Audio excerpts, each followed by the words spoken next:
ধর্ষণ হচ্ছে, আমি নির্মাল্যদা এবং সৌরভীর কাছে যাওয়ার আগে, এত যে রাজ্যে ধর্ষণ হচ্ছে, খুন হচ্ছে, এই দোষ, এই যত দোষ একটা বিষয়ের উপর মমতা বন্দ্যোপাধ্যায় আজকে ক্লিয়ার করেছেন এবং অ্যানালাইজ করে বলে দিয়েছেন যে একটা জিনিস যদি কন্ট্রোল করা যায় তাহলে গোটা রাজ্যের ক্রাইম একদম বন্ধ হয়ে যাবে। কি সেটা দেখুন। আমি চাই কুলতলির ঘটনাটাও পুলিশ স্পষ্ট করে 3 মাসের মধ্যে ফাঁসির অর্ডার দেবে। তবে এটাও ঠিক, যারা রাস্তায় আন্দোলন করে আমি বলি বেশি করে করুন, তাতে আমাদের শক্তি বাড়ে, এটা আপনার গণতান্ত্রিক অধিকার। কিন্তু দয়া করে একটু প্রচার করুন।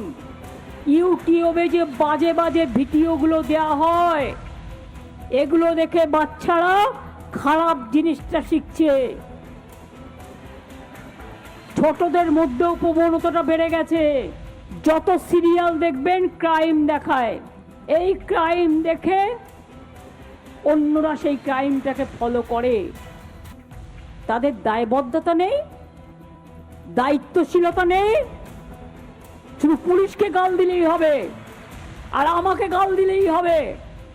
আপনাদের নিজেদের দায়বদ্ধতা কোথায়? যত সিনেমা সিন ক্রাইমে ভর্তি।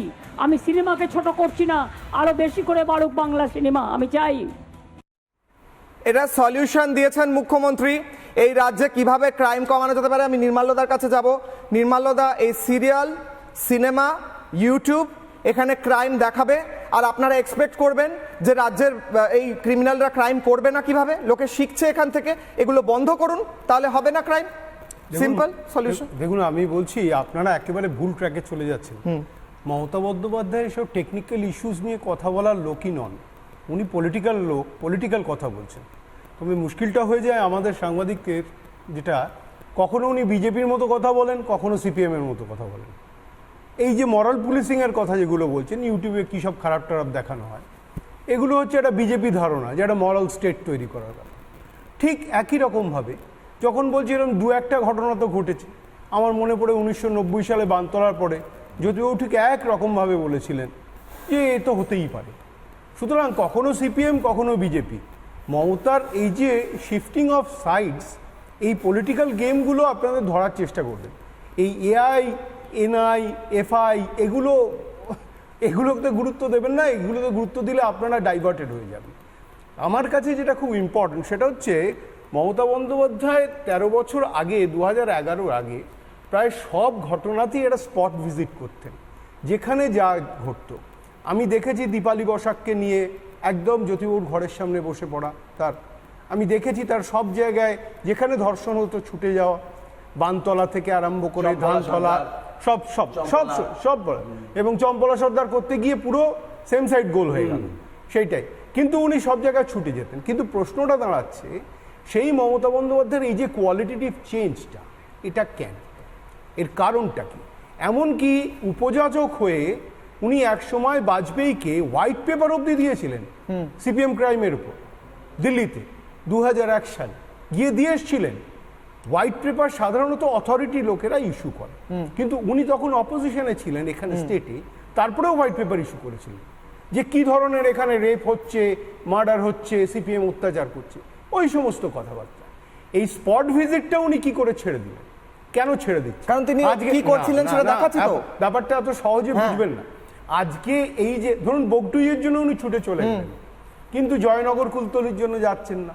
আরজি কর তার একদম স্টোনস থ্রো বাড়িতে, ঠিক আছে, সেখানে একটিবারের জন্য তার ফুটপ্রিন্ট পাওয়া গেল না। তা তিনি তো শাসক। এই যে দায়িত্বজ্ঞানহীনতাটা, এইটা ভীষণ রকমভাবে চোখে পড়ছে। এবং এই জিনিসগুলো যেগুলো বারবার হচ্ছে, সেগুলো উনি কি করছেন? উনি পুলিশকে ইনডাইরেক্টলি প্রোটেকশন দিচ্ছেন। যখনই প্রোটেকশন দিচ্ছেন, যার জন্য উনি রাত জেগে পুলিশ কমিশনারকে আটকেছিলেন, পুলিশ কমিশনার যেন ক্ষতি না হয়। এই যখনই প্রোটেকশনটা দিচ্ছেন, যে জিনিসটা তৈরি হচ্ছে সেটা হচ্ছে অযোগ্যতা আর অকর্মণ্যতা। আপনারা যে এই কথাটা বলেন না, ও পুলিশ তো ব্যর্থ কথাটা ওসব ক্লাস 2-3 ছেলেরা বলে, এগুলো কোনো ম্যাচিওর ডিসকাশনে আসে না। পুলিশ ব্যর্থ, এটা সবসময় যে প্রশাসন থাকে, পুলিশ সেই প্রশাসনের কথা শোনে। কিন্তু কাজটা হচ্ছে পুলিশকে তার নিজের কাজটা করতে হবে। পুলিশিং কথাটা যেখান থেকে এসেছে সেই কথাটা এখন অর্থহীন হয়ে গেছে পশ্চিমবঙ্গে। এবং উনি যে কাজটা করছেন মমতা বন্দ্যোপাধ্যায়, সেই পুলিশকে কেন প্রোটেকশন দিচ্ছেন?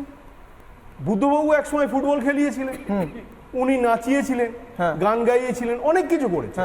এই নাচ গান খেলার ফলে কি হচ্ছে, পুলিশের যেটা কোর পুলিশিং অ্যাক্টিভিটি, যেটা হচ্ছে অপরাধকে আটকানো, অপরাধীকে শাস্তি দেওয়া, সেটা না করে এখন এমন জায়গায় পৌঁছে গেল লোকে পুলিশের শাস্তি চাইছে। অদ্ভুত। এবং এর সবটার জন্যই কে দায়ী? পুলিশ মন্ত্রী। উনি সে দায়িত্বটা নেবেন না। তার কারণ উনি এইবার আপনারা যে ট্র্যাপটায় পড়ছেন, এআই এনআই এফআই, কিন্তু উনি তো ইনস্ট্রাকশন দিচ্ছেন। হ্যাঁ, 2012 সাল পার্ক স্ট্রিট ঘটনা ঘটেছিল। সেদিন যদি প্রাথমিকভাবে সরকার পুলিশের দময়ন্তী সেনের মতো অফিসারকে সরিয়ে না দিয়ে, আজকে দেখুন 2024 12 বছর সেই পার্ক স্ট্রিট, দেখো সেই একই সিভিক পুলিশ কথা যখন নগরে যখন আগুন লাগে, তুমি যে কথাটা সেদিন পার্ক স্ট্রিটে সাধারণ সিভিলিয়ানের উপর হয়েছিল, আর আজকে পার্ক স্ট্রিট থানাতে একজন সিভিক ভলেন্টিয়ার, মহিলা সিভিক ভলেন্টিয়ার, তাকে নির্যাতন করা হচ্ছে বলে অভিযোগ। তাহলে এই পুরো 12 বছরের টেনিওরটা আমি আপনাকে বলছি, আমি একটা বাইট শোনাবো, এক মিনিট চন্দন। আপনারা যেটা ভুলে যাচ্ছেন, 2011 সালে মমতা বন্দ্যোপাধ্যায় ক্ষমতা আসার পর মগরাহাটে গুলি চলেছিল। That was the last occasion of firing. Mamata বন্দ্যোপাধ্যায়ের অর্ডারে গুলি চালানো। নির্মলদা, আমি একটা বাইট শোনাবো এই মুহূর্তে, আমি একটা বাইট শোনাবো। আমি আবারও শোনাবো, শুরু করেছিলাম যেটা দিয়ে মমতা বন্দ্যোপাধ্যায় আজকে পুলিশকে খুব স্পেসিফিক ইনস্ট্রাকশন দিয়েছেন। মমতা বন্দ্যোপাধ্যায় বলেছেন যে কুলতলির ঘটনায় অবিলম্বে শাস্তি হওয়া উচিত, 3 মাসের মধ্যে শাস্তি হওয়া উচিত ইত্যাদি, কিন্তু পক্সো ইত্যাদি। কিন্তু আমার প্রশ্ন হচ্ছে, আমাদের প্রশ্ন হচ্ছে, পুলিশকে মমতা বন্দ্যোপাধ্যায় যখন বলছেন ফোর্স করতে, তখন মমতা বন্দ্যোপাধ্যায় এক্স্যাক্টলি কি মিন করতে চাইছেন? আমি আবারও আসবো আলোচনায়, সৌরভীর কাছে আসবো।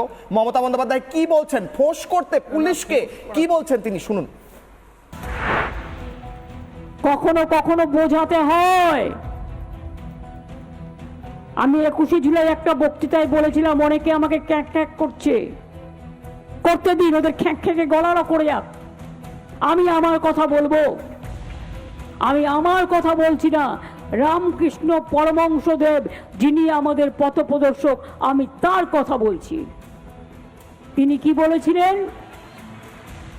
একটা সাপ তার কাছে আসতো, তিনি কথা বলতে বলতে কথা বলতেন।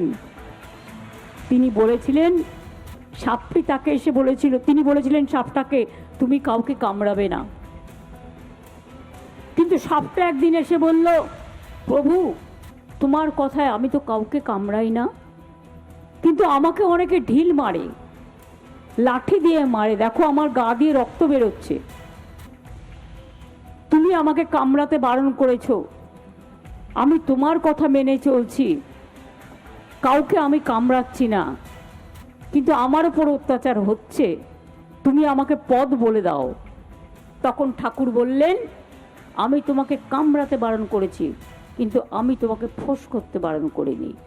মানুষের অধিকার সবার আছে, আপনারও আছে, আমারও আছে, আমাদের সবার আছে। আমি ছোট নিচুর মধ্যে ভাগাভাগি করি না, আমি ছোট বড়র মধ্যে ভাগাভাগি করি না। আর মনে রাখবেন, পুলিশ নয়।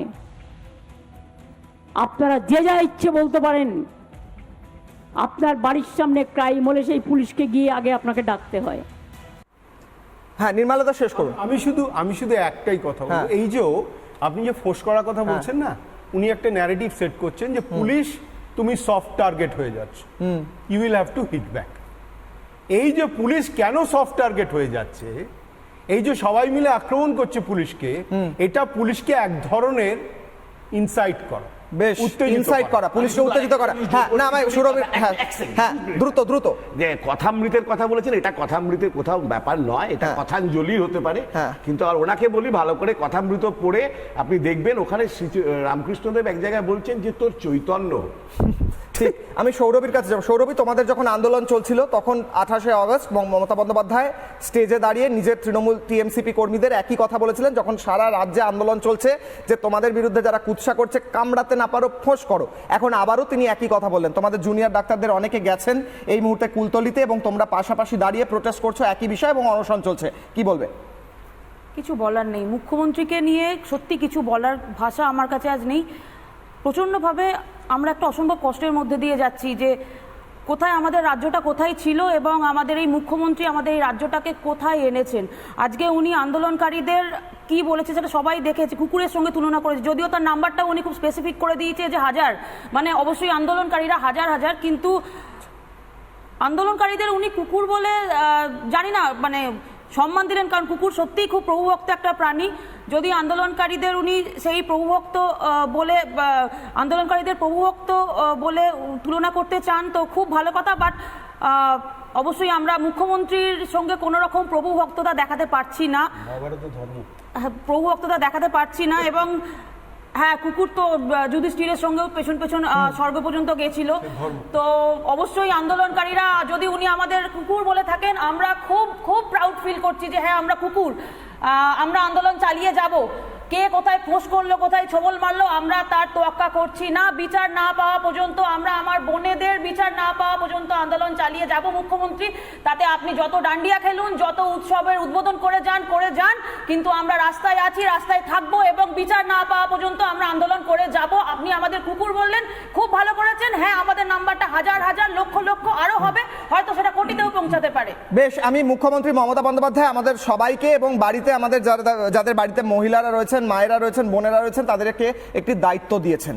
সেই দায়িত্বর কথা শুনবো, একবার ফিরবো আলোচনায়। তারপর মুখ্যমন্ত্রী কি দায়িত্ব দিলেন আমাদের প্রত্যেককে। আর পুলিশকেও বলবো, যখনই এসব দেখবেন উল্টো পাল্টা নিউজ ছড়ানো হচ্ছে, আমি মেয়েদের দায়িত্ব দিয়ে যাচ্ছি, ছেলেরা টাইম পায় না, স্টেট লিখে ওপরে লিখবেন ফেক, ওই ছবিটার ওপরে নিজে থেকে ফেসবুক টুইটার করবেন ফেক, এই কথাটা আগে লিখুন, তারপরে পুলিশকে পাঠিয়ে দিন সাইবার ক্রাইমে।